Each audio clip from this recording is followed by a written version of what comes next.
அடுத்த தேர்தலில் இது விஜய் வெர்சஸ் அண்ணாமலைன்னு போகும். 3வது பிளேயரா உதயநிதியை கொண்டு போகக்கூடும்னு பல்வேறு தரப்புகள் பார்க்குது. இயக்கத்தில் ஃபஸ்ட்டு சேர்ந்துட்டு ட்ரைனிங்க்கு சேர்ந்தா இவ்வளோ ஃபீஸோ இல்லை ஏதாவது சொன்னாங்கன்னா அதுக்கு அடுத்தது பணத்தை கட்டி போகணும். ட்ரைனிங்கில் நீங்கள் சக்ஸஸ் ஆனால் தான் சீட்டு கொடுப்பேன் அப்படின்னு சொல்கிறாரு. இது எல்லாம் அதான் சொல்கிறேனே, இந்த உழைப்பு ஓட்டாக மாற்றணும். அது எளிதில்லை. ஆனால் பிப்ரவரி மாதம் தமிழகத்தில் ஒரு இடைத்தேர்தலை சட்டசபையை கலைச்சிட்டு கொண்டு வரணும்னு பிளான் பண்ணுறதாக தகவல் வருது. ஸோ அப்படி இல்லைன்னா 31 இவர் 29 பாராளுமன்ற தேர்தல் வந்தால் மோடியை எதிர்த்து கலையம் காணுவாரா, இல்லை 31க்கு வெயிட் பண்ணுவாரா, இல்லை 27 தேர்தல் வந்தால். இப்பொழுது விஜய் மீது 95% மெயின் ஸ்ட்ரீம் மீடியா எதிர்க்கிறது. இப்போ அண்ணாமலை வந்ததுனால கொஞ்சம் ஆல்டர்னேட் கிடச்சிருக்கு. ஸோ இப்போ இந்த எதிர்ப்பு, மோடி எதிர்ப்பை கொஞ்சம் தாமரை தமிழகத்திலே மலரும்னு இவங்க ஆரம்பித்து திரு எல் முருகன் பண்ணி, பட் இவர் பெரிய அளவில் கொண்டு போயிட்டார். திமுக சார்பாக இருக்கட்டும், இல்லை பிஜேபியில் இருக்கிற சிலர் இவருக்கு சொத்து சேர்ந்துருக்கு, இவருக்கு பெங்களூரில் என்னமோ இருக்குது, கோயம்புத்தூரில் லேண்டு வாங்கிட்டாரு, இவர் மனைவி பேரில், மனைவியுடைய சகோதரன் பேர்லங்கிறாங்க. அதில் 90% நான் செக் பண்ண வரைக்கும் பாதி ஃபேக் நியூஸ். இத்தனை பேர் இவர் மேலே 24 ஹவர்ஸில் நம்பிக்கை வச்சுருக்காங்கன்னா இதில் யாருக்கு லாபம்னு பார்த்தால், இப்போ விஜய்க்கு வந்துள்ள ஓட்டுக்களில் ஒரு 5லிருந்து 10% கடைசி ஒரு வாரத்தில் என் பையன் சொன்னான், என் பேரன் சொன்னான்னு மீடியம் ஏஜ். பட் மீதமுள்ள இவர் ஒரு 25 லட்சம் ஓட்டை பிரிச்சுட்டாருன்னா அண்ணாமலை, இது திமுகவுக்கு சாதகமாக போகலாம். இது ஒரு பார்வை. இன்னொரு பார்வை, பிஜேபி ஒரு இந்தி கட்சி, உயர்ஜாதி கட்சிங்கிறத பிரிக்கிறதுக்காக அண்ணாமலையை வச்சு தனி கட்சின்னு வச்சுட்டு சேர்ந்துப்பாங்க அப்படின்னு அந்த சைடும் சொல்லுது. ஸோ இவருடைய முயற்சி எப்படி போகும்? கடுமையான உழைப்பாளி.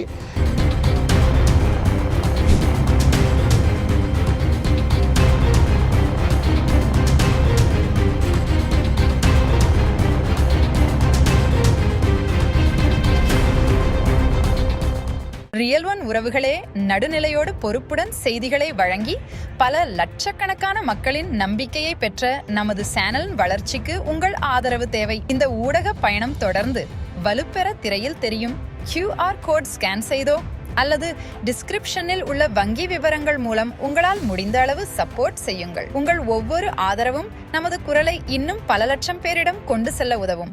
ரியல் ஒன் நேயர்களுக்கு வணக்கம். இன்று நம்மளுடைய நேர்காணலுக்கு அரசியல் விமர்சகரான திரு தேவப்பிரியா அவர்கள் இணைஞ்சிருக்காங்க. சார் வணக்கம். வணக்கம் சார். தற்பொழுது அண்ணாமலை அவர்களுடைய வி ஆர் த லீடர்ஸ் வெப்சைட்டில் 13 லட்சம் பேர்கிட்ட இணைஞ்சிருக்காங்க.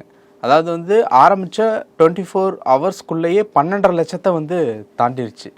இப்போ இந்த ஒரு விஷயம் அண்ணாமலையினுடைய இயக்கமாக ஆரம்பித்து கட்சியாக உருவெடுத்து பொது தேர்தலில் போட்டியிடும் அப்படிங்கிற மாதிரியான முடிவு தாவேக்கா கேப் விட்டுருக்க இடத்த அண்ணாமலையினுடைய அந்த இயக்கம் ஃபில் பண்ணுது அப்படிங்கிற மாதிரி எடுத்துக்கலாமா?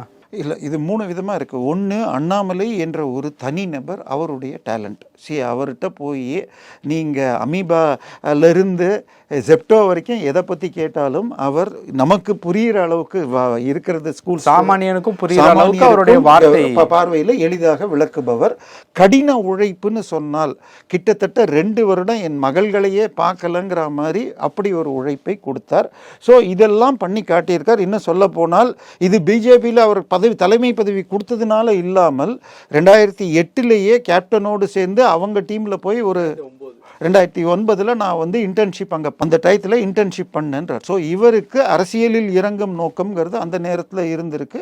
அதன் பிறகு IPS முடிச்சுட்டு கர்நாடகாவில் மிகவும் போற்றப்படியாக ரொம்ப சிக்கல் நிறைந்த உத்தர கன்னடா டிஸ்ட்ரிக்டில், தட்சிண கன்னடா டிஸ்ட்ரிக்டில் போட்டு ஒரு பெரிய கேஸ் எல்லாம் உடைச்சி சிங்கம் என்ற பெயர் வாங்கி இப்படியெல்லாம் பண்ண அந்த பீக் நேரத்தில் அங்கே ஏதோ ஒரு வழக்கில் அவருக்கு குற்றவாளிக்கு தண்டனை வாங்கி கொடுத்தாலும் குற்றம் நடக்க விட்டுட்டோமேங்கிற ஒரு வருத்தத்தில் மாற்றம் நிகழ்த்தணும்னா அரசியல் தான் முடியுங்கிற ஆசையில் விட்டுட்டு அந்த நேரத்தில் அவருக்கு பாஜகவின் அங்கே MLA-வாக இருந்த தமிழகத்தின் பொறுப்பாளராக இருந்த இவரோட சந்திப்பு கிடைக்க அவர் வளர்க்கப்பட்டு இங்கே வர்றார். ஸோ இங்கே வந்து சேர்ந்த அடுத்த நாளே துணைத் தலைவர் பதவி கொடுக்குறாங்க.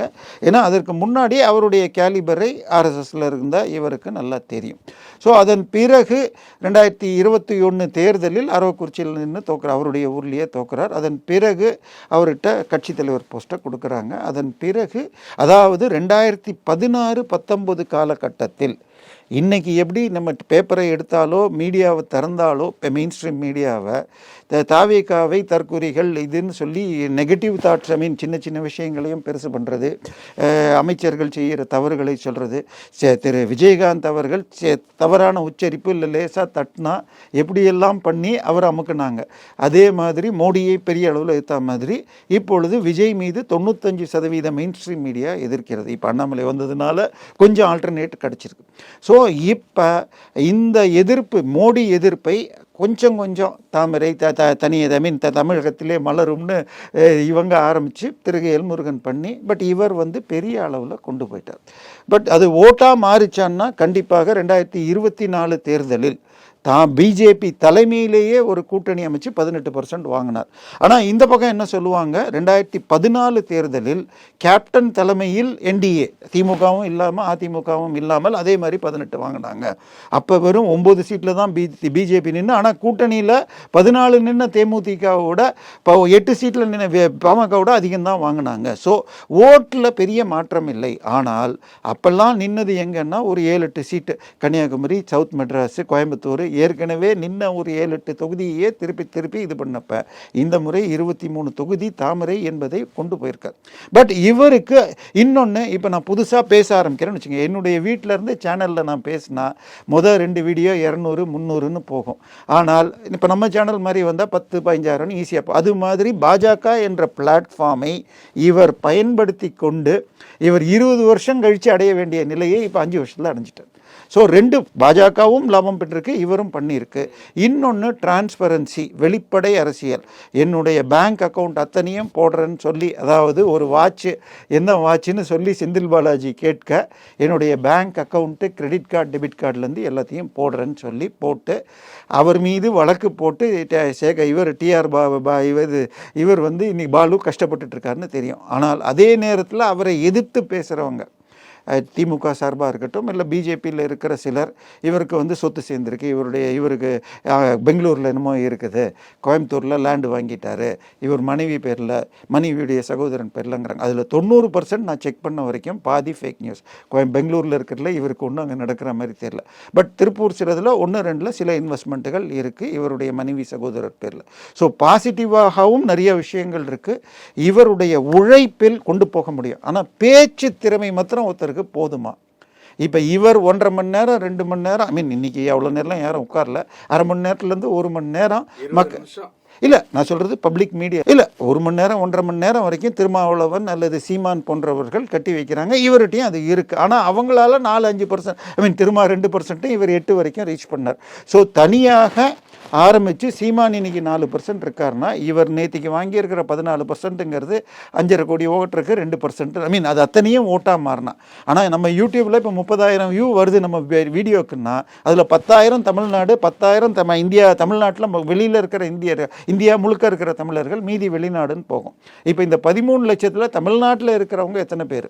இதெல்லாம் தான் ஓட்டுக்கெல்லாம் மாறும். ஸோ இவருக்கு போக வேண்டிய தூரம் அதிகம். ஆனால் இத்தனை பேர் இவர் மேலே 24 ஹவர்ஸில் நம்பிக்கை வச்சுருக்காங்கன்னா இதில் யாருக்கு லாபம்னு பார்த்தால், இப்போ விஜய்க்கு வந்துள்ள ஓட்டுக்களில் ஒரு 5-10% கடைசி ஒரு வாரத்தில் என் பையன் சொன்னான், என் பேரன் சொன்னான்னு மீடியம் ஏஜ். பட் மீதமுள்ள உங்களுக்கு 18-30 வயசு வரைக்கும் இருக்கிற ஓட்டர்ஸ்னு எடுத்தால் ரஃப்லி 1,20,00,000.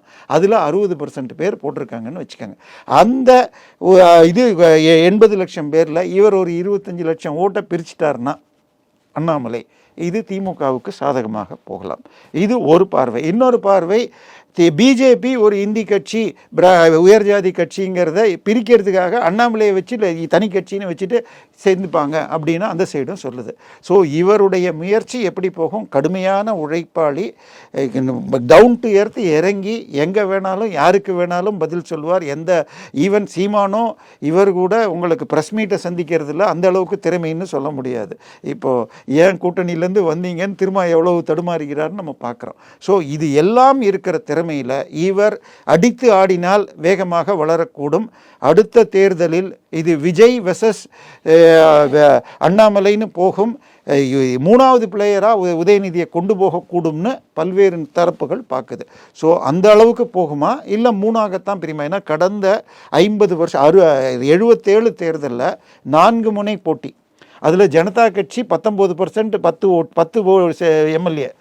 மூணாவது இடத்துல காங்கிரஸ் 30 எம்எல்ஏ, ரெண்டாவது இடத்துல திமுக. அந்த அளவுக்கு பிரிஞ்ச மாதிரி 1989 மும்முனையில் திமுக 130 எடுத்துச்சு, காங்கிரஸும் ஜெயலலிதா சேவலும் வெற்றி பெற்றது. ஸோ இதுக்கு அடுத்தது இந்த தேர்தலில் தான் உங்களுக்கு 3 முனை வந்தது. மீத 11ல் 8 தேர்தல்கள் 2 முனையாக தான் இருக்குது. ஸோ மூணாவது முனைங்கிறது 15% ஓட்டை வாங்கினா தான் சீட்டு கன்வர்ஷன் நடக்கும். ஸோ ஏன்னா இப்போ இது பாராளுமன்ற தேர்தல் 24, இந்த பக்கம் 18, அவங்க 21 சீட் கன்வர்ஷன் ஆகலை. ஸோ இவர் சீட்டு கன்வர்ஷன் அளவுக்கு மூணாவதாக பிரிக்க முடியுமா இல்லை இரண்டாவது இடத்துக்கு வர முடியுமா? இது இவருடைய உழைப்பை நோக்கி தான் பார்க்கணும். ஆரம்ப காலத்தில் படம் ரிலீஸ் ஆகிற அன்றைக்கி எல்லாருக்கும் ஒரு இன்ட்ரெஸ்ட் வரும். ஆனால் ரிவ்யூ அடுத்த நாள் வந்துருச்சுன்னு வச்சுக்கோங்க, அது தங்கலானா இருந்தாலும் சரி, ரெட்ரோவாக இருந்தாலும் படம் ஊற்றிக்கிறதையும். உங்களுக்கு பிடிச்ச ஜெய்பீம்? இல்லை, ஜெய்பீம்லாம் நல்லா போச்சு. அது ஓடிடி ரிலீஸ், ஓடிடியில் நல்லா போச்சு. நான் சொல்கிறது இதெல்லாம் 100 கோடிக்கு மேலே. தங்கலான்லாம் மிகப்பெரிய உழைப்பு இருந்தது. ரெட்ரோவில் சவுண்ட் எஃபெக்ட் கொஞ்சம் இதுவாக இருந்தது தவிர டெக்னிக்கெல்லாம் நம்ம வேற ட்ராக் போகிற அரசியலுக்கு இல்லை அந்த மாதிரி. பட் மக்களுடைய சேர்ந்தவன் என்ன சொல்கிறான்? ஏன்னா நேற்று சேர்ந்ததில் சில பேர் என்னை போல் அரசியல் விமர்சகர்கள் நாங்கள் அவர் கட்சியில் சேர போகிறது இல்லை, ஆனால் நேற்று மெம்பராக இந்த ட்ரைனிங் போவோங்கிறாங்க. அந்த ட்ரைனிங்க்கு நீங்கள் போகணும். இல்லை சார், இப்போது இவ்வளோ கவுண்ட் காட்டுதில்லை, ஓட்டர் ஐடி கொடுத்து உறுப்பினர்கள் அப்படிங்கிற இடத்துக்கு போகிறாங்களா இல்லை அண்ணாமலை இயக்கத்தில் அந்த ட்ரைனிங்கில் இடம்பெறும்? இயக்கத்தில் ஃபஸ்ட்டு சேர்ந்துட்டு ட்ரைனிங்க்கு சேர்ந்தால் இவ்வளோ ஃபீஸோ இல்லை ஏதாவது சொன்னாங்கன்னா அதுக்கு அடுத்தது பணத்தை கட்டி போகணும். ட்ரைனிங்கில் நீங்கள் சக்ஸஸ் ஆனால் தான் சீட்டு கொடுப்பேன் அப்படின்னு சொல்கிறாரு. இது எல்லாம் அதான் சொல்கிறேனே, இந்த உழைப்பு ஓட்டாக மாற்றணும். அது எளிதில்லை. ஆனால் விஜயுடைய திட்டம் இன்னைக்கு சட்டமன்றத்தில் 100க்கும் மேற்பட்ட எதிர்க்கட்சி உறுப்பினர்களை வச்சுக்கிட்டு சட்டமன்றத்தை நடத்துறது கஷ்டம்.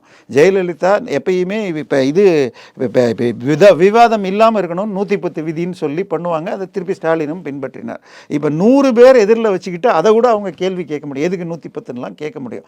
ஸோ நவம்பர் மாதம் கார்பரேஷன் எலெக்ஷனை வச்சுட்டு ஆதவ் அர்ஜுனா பேட்டியில் நேற்றைக்கு பேச்சில் ஒரு சீட்டு திமுக ஜெயிச்சு பாருங்கன்னு சேலஞ்ச் பண்ணுறாரு. அது என்ன பிளான்னா, இன்னைக்கு நீங்கள் மெட்ராஸ் பைக் எடுத்துகிட்டு போனீங்கன்னா 16 தொகுதியிலும் அத்தனை இடத்துலையும் ட்ரைனேஜ் மற்ற வேலைகள் நடக்குது. ஸோ கார்பரேஷன் எலெக்ஷனில் பெரிய வெற்றியை பெற்றுட்டு பிப்ரவரி மாதம் தமிழகத்தில் ஒரு இடைத்தேர்தலை சட்டசபையை கலைச்சிட்டு கொண்டு வரணும்னு பிளான் பண்ணுறதாக தகவல் வருது.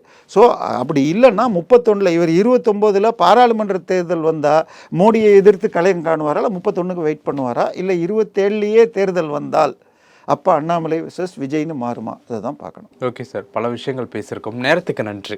உங்கள் பிசினஸ் இன்னும் அதிக மக்களை சென்றடைய வேண்டுமா? இன்றைய டிஜிட்டல் உலகில் சரியான ப்ரமோஷன் தான் வெற்றியின் முதல் படி. தமிழகம் முழுவதும் பல லட்சக்கணக்கான பார்வையாளர்களை தினமும் சென்றடையும் ரியல் ஒன் யூடியூப் சேனல்களில் உங்கள் பிசினஸ் இனி எல்லோரும் அறியட்டும்.